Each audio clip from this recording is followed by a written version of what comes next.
I'm Elgin Cleckley. I'm Assistant Professor of Architecture and Design Thinking at the University of Virginia, and this is De-Othering. De-Othering begins with the African American quilt. I look at the quilt as section, plan, and elevation.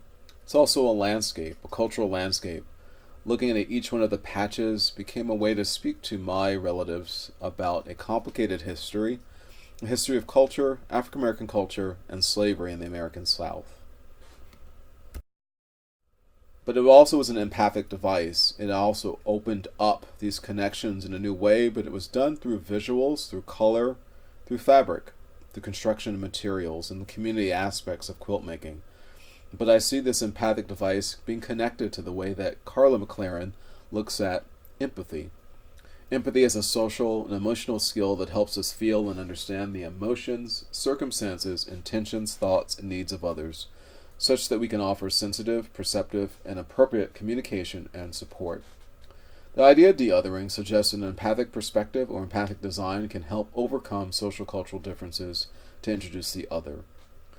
McLaren also continues with this, talking about helping us re-engage with public spaces and reading anew the nuances, subtexts, undercurrents, intentions, and thoughts that structure social space. To do this work, I've created something called empathic design. It's a pedagogy, it's an initiative, and a design thinking practice.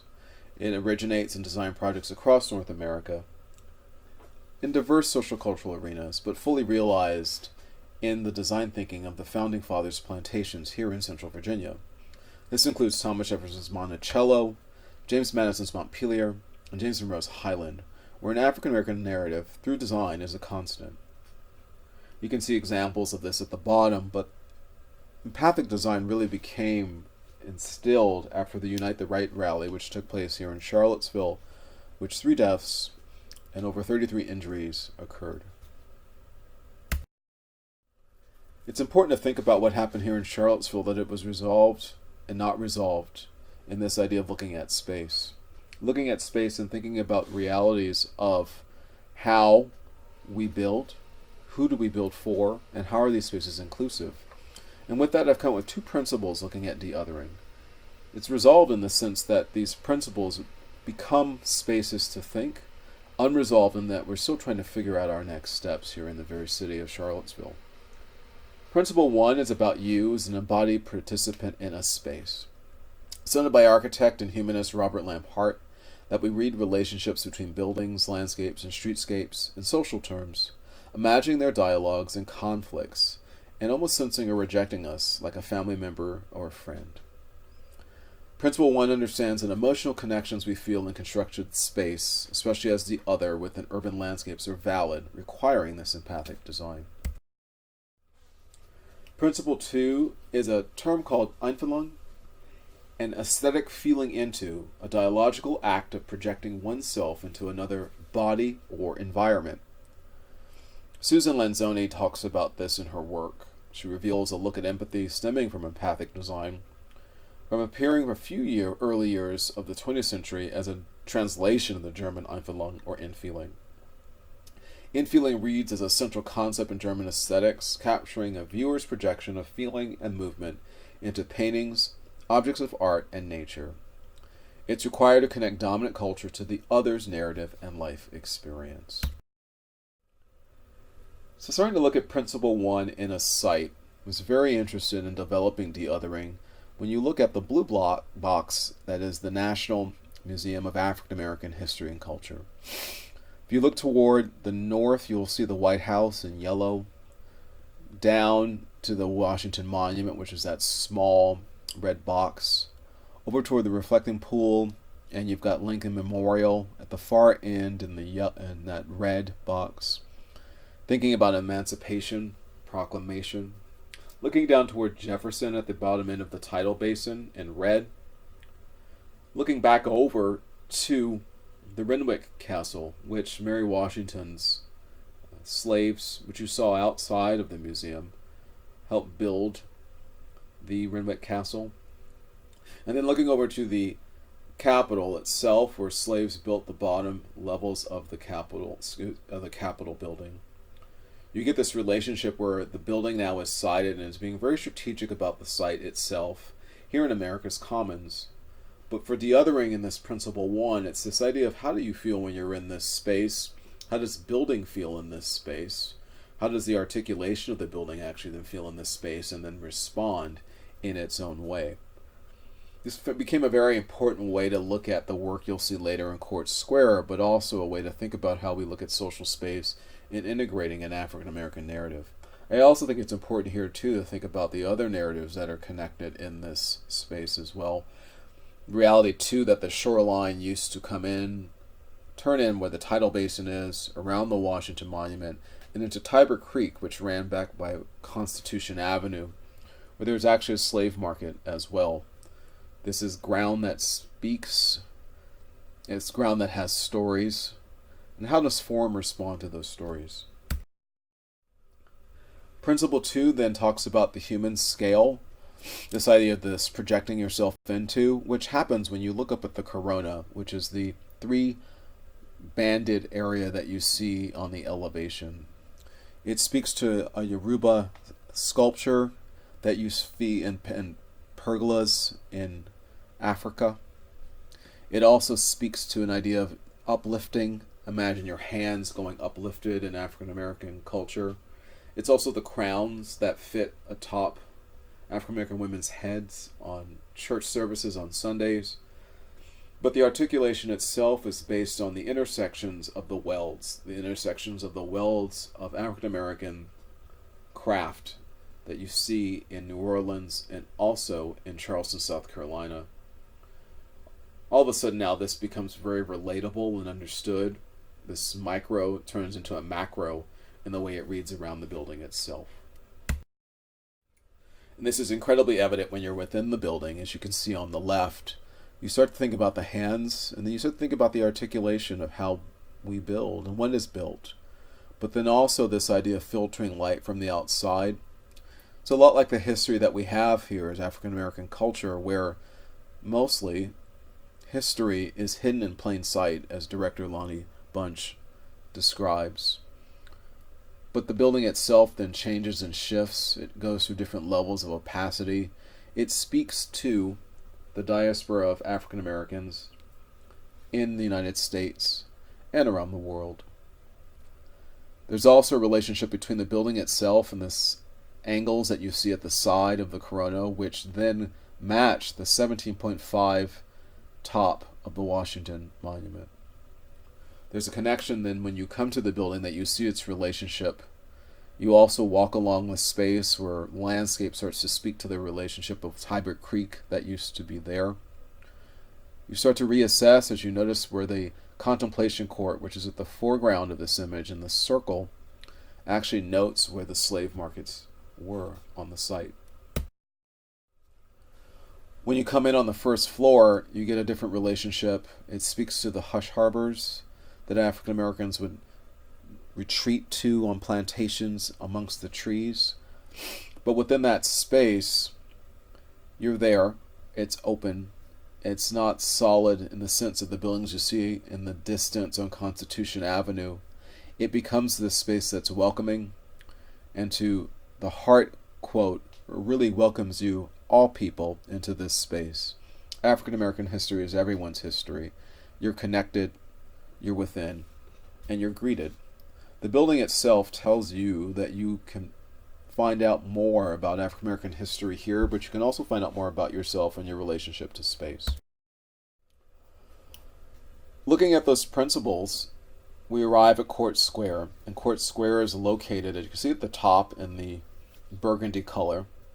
Court Square is a location of many Ku Klux Klan rallies, but the focus of what we became known for here in Charlottesville is the 2017 violence in Unite the Right, which occurred for the 1A on the Robert E. Lee statue, and then in 2A at Court Square, which is the Stonewall Jackson statue. The idea to remove the statues was set through the Blue Ribbon Commission here and recommended by the Blue Ribbon Commission in Charlottesville. And this desire to want to remove our statues in our spaces, our Confederate statues, and create inclusive space, then sparked this violence. This map is important. To the left is a former area called Vinegar Hill, which is an African American neighborhood, thriving neighborhood here in Charlottesville, which was removed as part of the Black renewal, urban renewal process of the 60s. But also you can see in this map the downtown mall. That removal was very purposeful in trying to ensure the downtown mall as a shopping district, and moving the African Americans out of that neighborhood into housing projects in Charlottesville was a very deliberate design idea. Now we arrive at Court Square, and on the left you can see two images of the Stonewall Jackson statue on the front, which are often vandalized now during this period of trying to resolve these spaces, but you can see the courthouse itself. Inawazor discusses this in Form Half the Material. How does design operate in these ideologically held cultural landscapes, where monuments act as representational spaces designed to explore ruptures of memory, opacities of history, and fractures of remembering.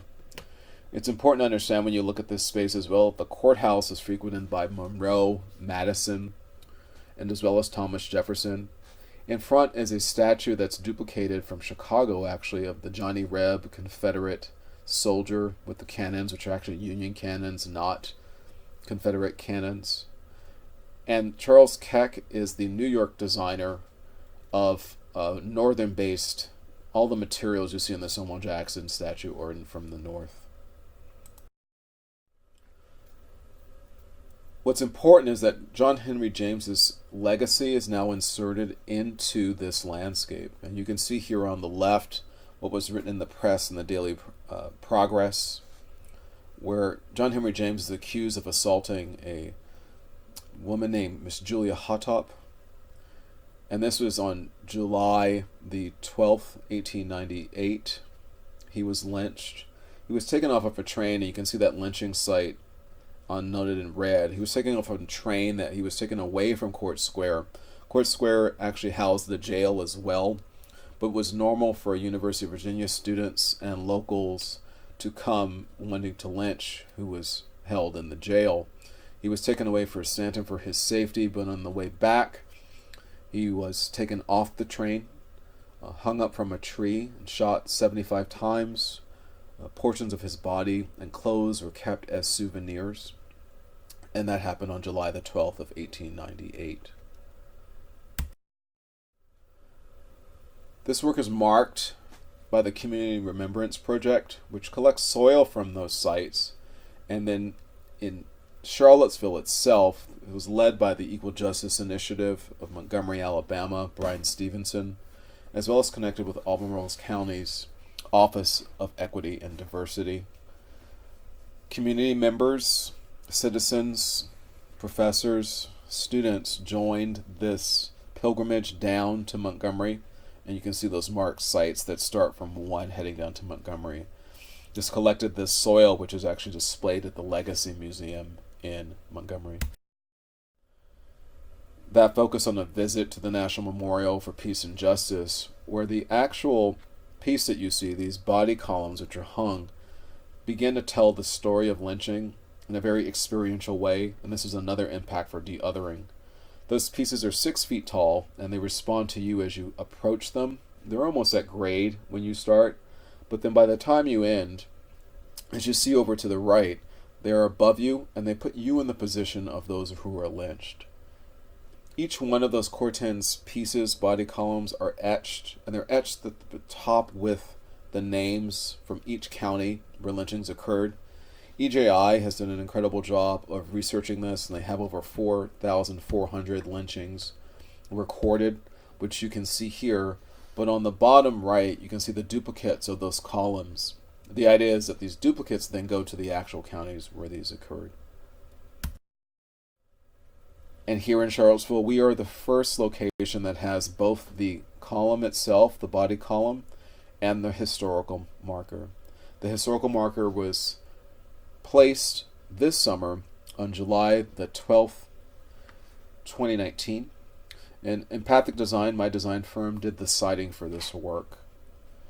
Right next to it, you'll see where the marker is. Off to the left is where this Charlottesville marker goes for John Henry James. The idea is that you get this information, which has been kept here by EJI and Brian Stevenson, and the design of this, as well as the memorial by Mass Design Group, becomes a moment on the site. And it's cited very specifically.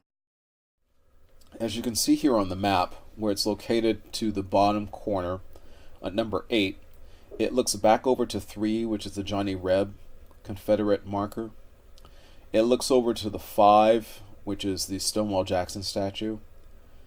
In the background is the city jail, as well as the courthouse. Looks over to 0, which is the site of the number nothing storefront, which was a frequented African-American business. But in front, here is the slave auction block, and that's where slaves were sold in Charlottesville.